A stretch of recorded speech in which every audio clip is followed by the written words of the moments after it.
Well, I didn't get any set last year. That was a bad year. Got COVID down for a couple weeks, and I had all the sets pre-made. We didn't get to them because we had that big snow, and I wasn't able to get out last year. And this one spot here, he's trying to bring some rabbits and things back, and squirrels, and a few more in there probably this year. And first set I made yesterday, we got a nice red. Usually when you set them cables, they're set so that you just get them around the neck and it doesn't really hurt the animal, because when they quit pulling on it, it releases. That's different than the snares. Snares are set so they'll dispatch the animal when you catch them. But cable restraints, if they're done right, the animal will be alive when you get there. And this one you can see is. I don't do this in large scale. I have a couple places. This is the only place I set this year. There's one other place I may go and put a couple in where we caught a nice bobcat a couple years ago. But I just like to get out in nature and be able to do some things like this, because someday you won't be able to do it.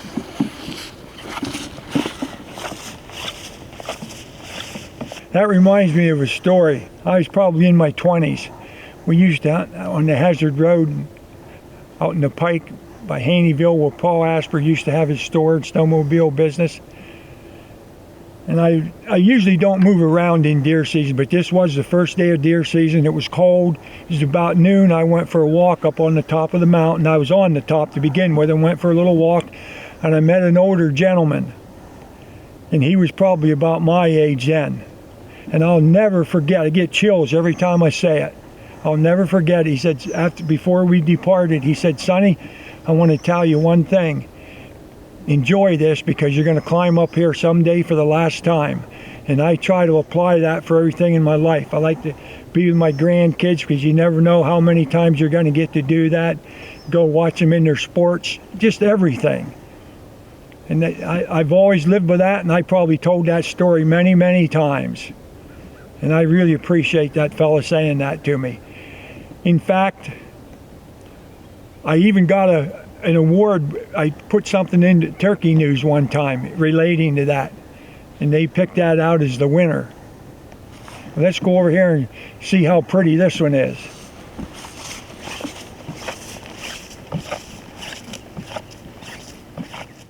Handling nest raiders is our specialty, and you can become the steward of your own land with our North American Trapper Scent Package, which includes our Coonbuster DP bait and magnet trailing scent. Our sweet-scented trailer will draw them in, where our Coonbuster will then take over, and its soaked crawfish essence will entice those nest raiders to work the trap consistently. Look no further than our North American Trapper Combo Scent Package for all your predation control needs. North American Trapper. Proven products equals proven conservation. Welcome back to Duke Trap's presentation of North American Trapper with Alan Probst. You can see the catch circle here. When I get my cables, I only make them 4 feet long, because when they make their circle, that ends up 8 feet across. And a lot of fellas use 5-foot cable, and that's harder to do because you have to make sure that everything is open. Now, if I used a 5-foot cable, I couldn't have used a 5-foot here, because he'd have got tangled up in this brush. When you set these, there can be nothing in the catch circle 1/2 inch or larger, so you have to cut that down. And you can see the circle here, it's perfect. Very seldom do I have to cut anything down. I only do that on private ground if I have to. But if you look, you'll find enough places to set these that you don't have to worry about that. All right, now you can see the catch circle, and this was set right on a trail. They come out between these groups of brush and trees right here, and I had it set right in this area. Now once you catch one of these in a set, the set is ruined. You can't remake it. It's just a mess. You can see that here. What you do, you just find another spot close by. This is evidently one of the good trails they use, because it caught this in the first trap I set yesterday. And once you catch one in these cables, they're all twisted up. You can't use them again. You can use some of the parts, but you can't use the cable again. You can see the cable, how it's twisted up and everything. Now you could use the lock and a couple other things, but this is ruined. You catch one animal, it's gone. And just to show you why, these are self-locking. When they quit pulling on it, that releases. So that's why they're still alive. That's different than the snares, which would tighten up and dispose of the animal. So then you got to look for another place to put this set. But I have enough in here that if they come in through here, I ought to be able to do something with them. We have another one right up here and some around the corner and around the top. And we're going to show you here a little later where to make one. We'll see if we can find a good place to put one. I have a lot of the sets in here and I have them in the good places, but we'll find something to put one in. Just caught that one. I have another one right here close together. But you can see the trail. This is a good trail here. And I'm not real fussy. I don't block everything out. This is just look like weeds to them. They're not familiar with these cables. And if they come, very seldom do I have a refusal. They do go through them. And I'm not in a hurry making them. When I make them, I'm on my knees. I take my time. If I need something else, I go get it. You can see these sticks here where they have the support wire really tightened up, and you usually set these at like 11 or 1 o'clock, and I'll check them. All you have to, when I check them, you can tell if they're going to fire. I just bump it and it goes off. Just pull the lock back up. And if you get it too tight, if you get it up there real tight, they don't fire as good. So I try and keep it 11 o'clock or 1 o'clock. I try and have about an inch or so between the connection there to hold the cable, and the lock. And you can see how easy, all they gotta do is go in there and bump that. It slides right down. Once in a while you'll miss something, probably miss more deer than anything. And if you do get a deer, they have a lock on it. They'll only close up to 2.5 inches so the deer can pull their leg out. But these are usually about 7 inches up. I usually set them for fox. They're usually like 6 to 8 inches off the ground. They have to be at least 6 inches off the bottom hard surface. I make them 6, 8, probably 7 inches or so. Same width, same height in a circle. And I've been pretty fortunate with these in catching fox. North American Trapper Predation Packages. Get any one of our specific trapping packages that has been ultimately designed to help you become the master predation controller of your farm, ranch, or hunting lease. Control the predators that are costing you time and money, and get out there trapping today with one of our North American Trapper Predation boxes. All of the packages come with the trapping essentials to get you out in the field, plus an instructional DVD that will show you the way. Visit us at NorthAmericanTrapper.com and start breaking dirt today. Welcome back to Duke Trap's presentation of North American Trapper with Alan Probst. We're making a set from the beginning here to show you how I do it. Now pre-season, I put like 2 guide sticks in, one on each side of the trail.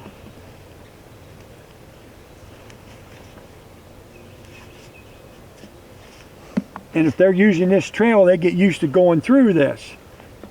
Then when I come in, first thing I do is get my cable, my anchor. You got to be careful of these because one time it was twisted and I had to do the whole thing over because it wouldn't work right. So I'll put this in. Again, no particular hurry. I pull this out. This is the cable wire that they would hold the fox. I'll show you why I do that in a minute.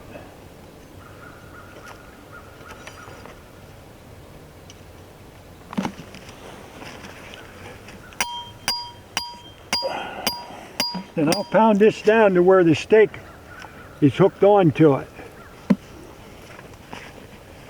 just enough to hide this under the grass.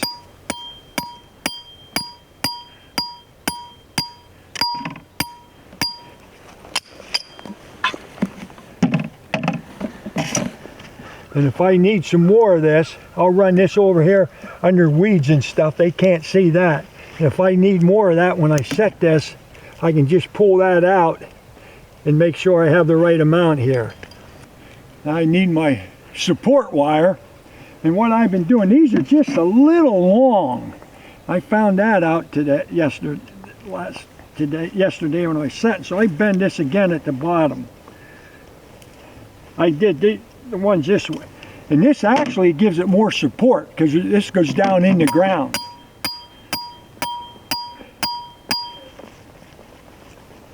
Make a big enough hole to get that down in. Sometimes that takes a little extra.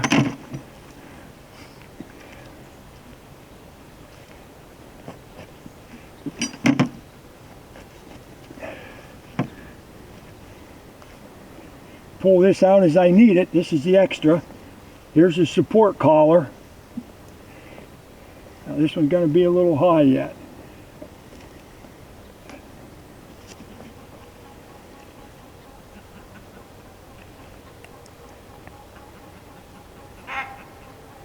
I'm always checking this to make sure it's going to fire.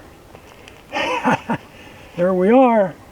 Just about ready to put the finishing touches on it.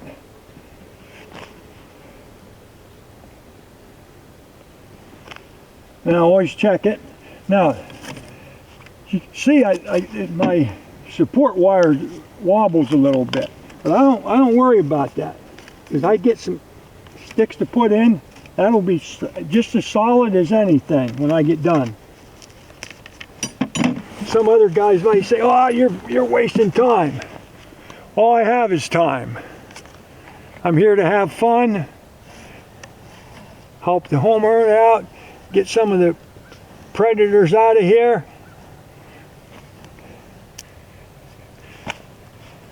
Now move this back just a little more. And I have another one. Go right in there.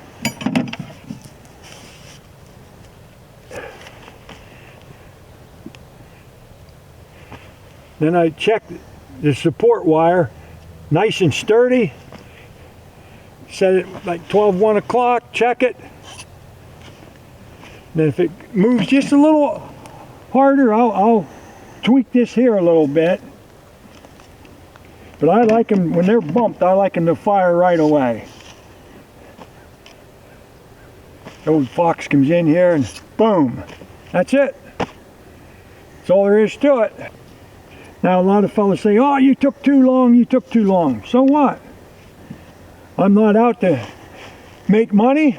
I'm out to help the homeowner out and keep some of the predators out, enjoy myself and have fun doing it. Let's take a look at the North American Trapper Product Spotlight. Well, this week on the North American Trapper Product Spotlight, we want to talk to you about our predator bait. This is our Mountain Man, and it's very, very good bait. We've caught coyotes personally in 8 different states the last couple years.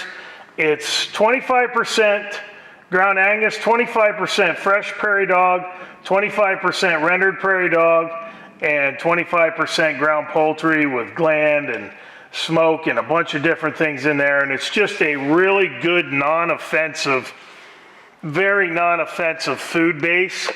And we've had a lot of success with this. We have a lot of people that have been writing in that they're having a lot of success with it. And it's just a fantastic bait. And if you're looking to change your baits up or looking for a good predator bait, we definitely have this offered at our website, NorthAmericanTrapper.com. Welcome back to Duke Trap's presentation of North American Trapper with Alan Probst. Oh, we got another one. This one's a gray one. Nice gray. That's a pretty fox. You can see here, no entanglement. I couldn't get it up here by the tree. The trail goes right up by here, but I moved down here. So we're 8 foot across, no entanglement, no problem. And when I was setting this one, I thought, oh man, I wonder how big that buck was. There's another nice piney that's rubbed. That's no spiky doing that. That's a dandy. And he's caught right where they're supposed to be, right around the neck. And once in a while, like I said, you will catch one by the hips, but that doesn't happen very often. If maybe you got your circle a little big or whatever. But that's a nice gray. Same concept as the other ones I made, and make them all the same way. I'm right-handed. I bring them over this way, the cables, and we'll take care of him and go out through here and see if we have another one. So that's like 4 or 5 sets, and we caught 2 already the first night. So the average isn't too bad right now. And they said they've seen 3 reds running around, so we got one of them. They didn't say anything about grays, but they overlap in this area. There's gray and red. You can see we went the whole way around here today, nothing. None of them were sprung, and no deer even tripped any of them. And we got next to the last 3 or 4 sets, and we have a nice red here in the corner. The owner of the property, he said he saw 3 reds this summer, and well, we got 2 of them now anyhow. We'll take care of this one and put another set in. But as you can see, the way I set these, we have 4 feet on each side, 8 feet. There's a big branch laying in there yesterday, and I moved that out of the way. So he has certainly been tangled up in that. And I can't even get one in here now. I mean, I could cut some brush, maybe up in there and make one, but we're just going to leave this one go for now, because we have plenty of sets in here, and if they run around here at night after mice or whatever, they're going to go in through one of these, because I have enough of them in this short area that we'll have a good chance to get them. Second day checking the cables in this field here. Yesterday we caught 2 with no misses. Today I thought we weren't going to get any. We're just about the end of the line going around the field here. And we got this nice red. Only one that was around the sets. None of them were set off or sprung. This is the only one. As you can see, there's nothing to this. I am not in a hurry when I make the sets. I take my time. I make sure everything's kosher. I'm pretty fussy with it. And as long as you have that wire that supports the cable, you keep that tight. There's no play in it.